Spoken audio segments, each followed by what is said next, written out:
The following announcement has been paid for by Perched on the Top Rope. Hey, this is Fred Ottman, aka Tugboat, Typhoon, the Shockmaster, the B-A-double-D, Big Steel Man, and welcome, cause I'm teetering on the top rope. Welcome everyone to Perched on the Top Rope. Fred, how you doing today? Excellent, brother. Great to be here with you. You know, sitting right next to you is the new WWE Retro 4-pack, to which we got the Tugboat figure, which was originally supposed to be part of the Hasbro line. So what is it like for you to finally actually have the Tugboat like retro Hasbro figure made? I think it's really great. It's an honor to be a part of this new grouping of wrestling superstars that are coming out. I got a lot of new stuff, but Tugboat, means a lot to me. It was, one of those deals. I got to see the prototype. I did a photo shoot on Rhode Island, on Tugboats, prior to going to TV. And so we did photos, and then they took me to see the prototype, the 2-up.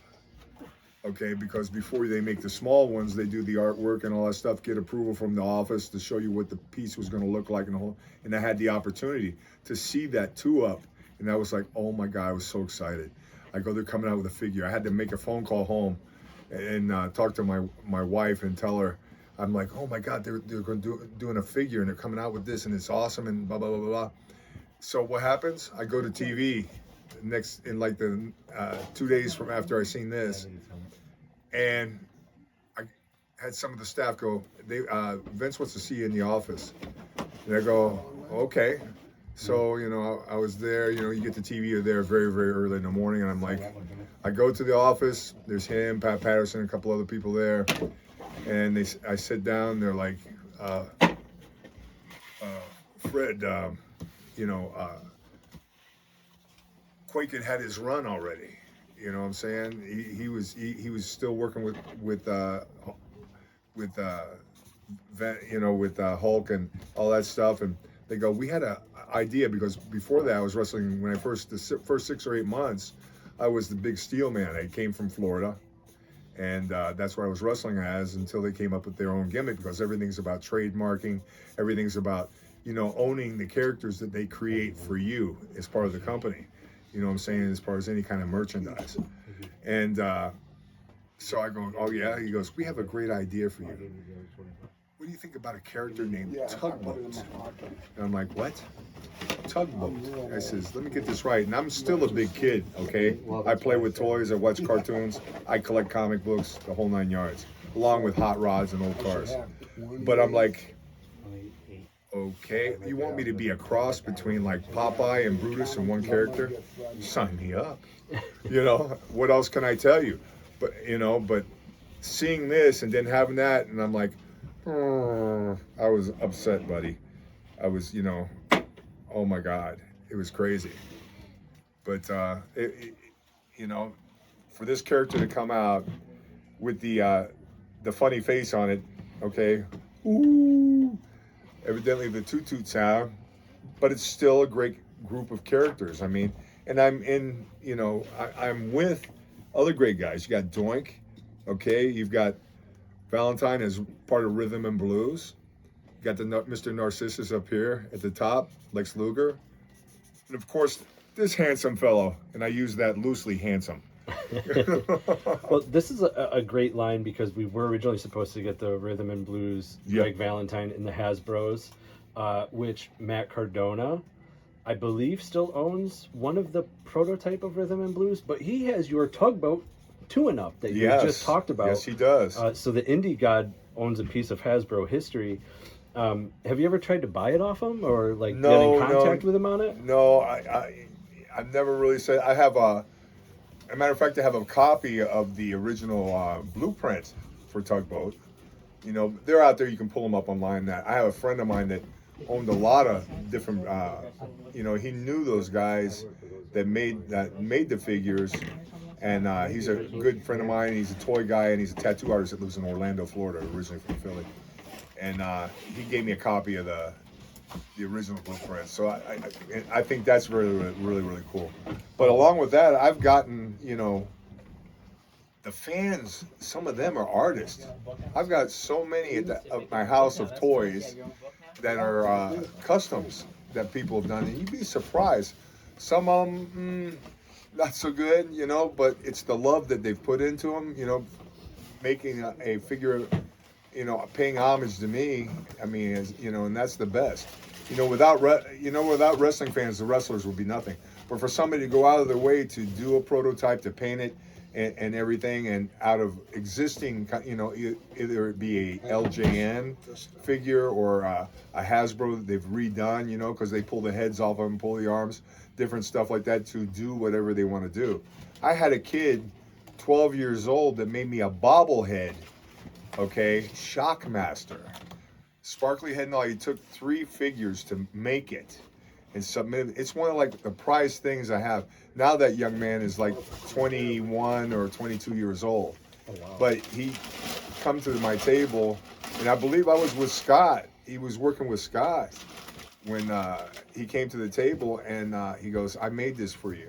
And it's like the greatest thing in the world to somebody that cares. It's like somebody doing that, an artist making a painting for you, or something like that. It's something that comes from the heart that means a lot, you know. And fan-made stuff on top. This is great stuff. I am excited about this new figure that they've just come out with. They have a new Typhoon figure that they've come out with. That as soon as it was a Walmart exclusive, as soon as it was put online, it was sold out. And I still ain't got it. I believe Scott's got like a half a dozen ordered, and they're supposed to be. Didn't you just get notified, Scott, about August about them going to come back, have more figures? But you couldn't find them anywhere in the store and everything. You know, I mean, and they're very cool. They're the Superstar figures. Yep, the WWE Superstar figures, which are just like the AWA Remco figures. Yes. And I believe when you take your Typhoon gear off, they have you set up for Big John Steel. Big Steel. Yes. Big Steel man. And this series just dropped too. It's got Earthquake on it. Yes. But he's not available anywhere. Yeah, no, and his gear is the soft cloth is the black with the red. Yes. But when you take it off, I believe he has his Canadian one. I don't know. I hadn't seen that without the gear. Yeah, when you take the gear off, there's gear on underneath as well. Yeah. Which is pretty cool. But I thought they were kind of cool because they are kind of reminiscent of the Castle Grayskull, you know, figures. Kind of, you know, they kind of hinted that, you know, type of figures that they came out with. Yeah. The way they're made. Yeah, and one thing you do with your Pro Wrestling Tee store is you have T-shirts, you have masks and everything like that. Who designed your T-shirts? Because you have one that really like struck me in awe as a fan of the show. Yeah. Supernatural with the Supernatural Disasters T-shirt. That's the Slim Fast Disasters you're talking about? Yes. Where we're like gentlemen's quarterly models on the front of the car. Yep. Yeah, you guys like, yeah. You know, hi, how you doing? Yeah, it's great to see you. All right, we'll suplex you now. You know? Yeah. It's very cool. Actually, one of their artists did that artwork. Oh, okay. Yes. I actually had a shirt that was only done for a short time, and I don't want to get too adult, you know. It was kind of Shockmaster, 2 in the pink, 1 in the stink. Is some of things I've heard on the road. It referred to. It may not be appropriate, but I'm just saying that's where it was. I don't know what that means, but I'm just telling you. But I have one artist that is from the Philippines, and initially did some shirts for me. Great artist. Matter of fact, he's so great, he got too great. And he can't do stuff for me anymore because he's doing exclusives for WWE. Oh, wow. He got picked up, his artwork. That's how good it is. Wow. And then another friend of mine is a man named Perkins, is his last name, from the UK. And he does more of a cartoony style. Okay, you'll see some of his work on my page. On my Pro Wrestling Store deal, and it's very cool. It's cartoonish type artwork, and I have some of his stuff that he did for me, original copies of the stuff, and he signed for me for my man cave at the house, because I'm a collector too. Like, there's a lot of people out there that should know that I have toys too, because some people have family pictures. I have family toys that represent everybody that works with me, that's worked with me, and even some of the newer guys that I've met have now all become part of my wrestling family. And I can sit out there, I can chill, I can watch some TV with my wife, and I can be surrounded by my pals there, and they're not drunk or buzzed, and they're very quiet, won't interrupt me, and we have a good time, and my cat hangs out, and it's all cool. Awesome. One thing I want to ask, and especially while Steve Keirn is right next to you, Yes. You both were in the WWF at the same time, so I would like to ask the both of you what it was like to work with Owen Hart, and do you have any rib stories on Owen? Steve would be more of the rib story guy. I've been there with a lot of rib stories, but at least his, there's different type of ribbers. Steve's an awesome ultimate ribber, and he's the very unsuspecting. You would never, he's very straight faced. If you got Abbott and Costello, Abbott, he'd be the Abbott that you would never suspect of being, Yeah. Like the Nasty Boys, you got Brian Knobs, and you've got my ex-brother-in-law, Jerry Sags, and Brian is the one that's the big rib, but Owen was phenomenal, and he would do funny, cute ribs, but there were some guys that did more severe ribs that weren't as cute. Steve, do you have a rib story with Owen Hart? Well, Owen never pulled a rib on me, but I heard a lot of ribs Owen pulled. But the only time that I was ever a part of one is there was a guy in the WWF at the time named Jim Powers. And Jim Powers would go out, and every time he wrestled, he did the exact same match. And so Owen was wrestling me as Skinner one night, and we were in Canada, and Owen said, "We're on before Powers, let's do his match right before." So when we went to the ring, Owen called every spot that Jim Powers did, and he was Jim Powers just doing his moves. And then when we came back through the curtain, Jimmy Powers, it looked like he had eaten something bad, or he just was like totally lost. He says, "Hey man, now what am I gonna do?" And Owen said, "Well, follow that." Anyway, but that was the only rib that I was ever a part of that Owen pulled. I mean, sure, I know he did a lot of them, but at the same time, that was the only one that I was involved in. Okay. Very cool guy, man. Yeah, he was a good guy. Very nice guy. Awesome. Fred, for you, because you're someone who also had multiple personas within the industry, did you change your move set at all? Per different characters? There's some stuff. I did a whole lot more, because a lot of times they put down guidelines, in certain, back in the day, certain big stuff, because they go like, oh, you can't, and some of the old timers, but I don't know if they didn't want you to do it or whatever, they'd be like, oh, you can't be doing that. Okay, that should be saved for a pay-per-view. That should be saved for this, or, if you do it every night, you're going to have to do it every night, and, you won't have it, you should do that move, somebody else do it, but, wrestling for me was a continuous learning curve.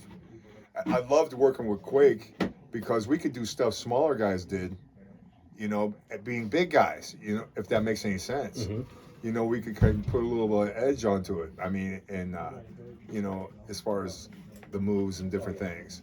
And not just shoving off and doing just that old school strongman's, you know what I'm saying? Yeah. Like I was enthralled yesterday, excited, because it came to my phone while I was doing the signing at the event yesterday, and I'd never seen it before.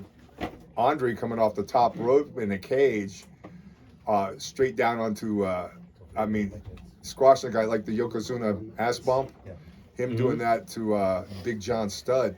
And I was sending that to everybody. I'm like, oh my God. I kept watching the loop over and over and over. I'm like, geez, oh Pete, this is awesome. But I got to work with Bam Bam. We were able to do a lot of smaller move guys stuff because he could do that. Yeah. And you know, hi. stuff that Hi. they normally do. I've been here you all know? day, but I wanted to meet you. I mean, it's just What's your crazy. name? Lori. Yeah. I Nice to work meet with you, you out Lori. here. Now, when it came Thank to Scott's a good man. Did you Yeah? know the that? different Oh, characters I'm and the getting to different know move that. sets and everything Oh, you you've had, been here. was there a certain persona that you liked portraying the most? I loved everything that I did in the business for the simple fact that I was able to do something that I loved, that I grew up Nice to on, meet you.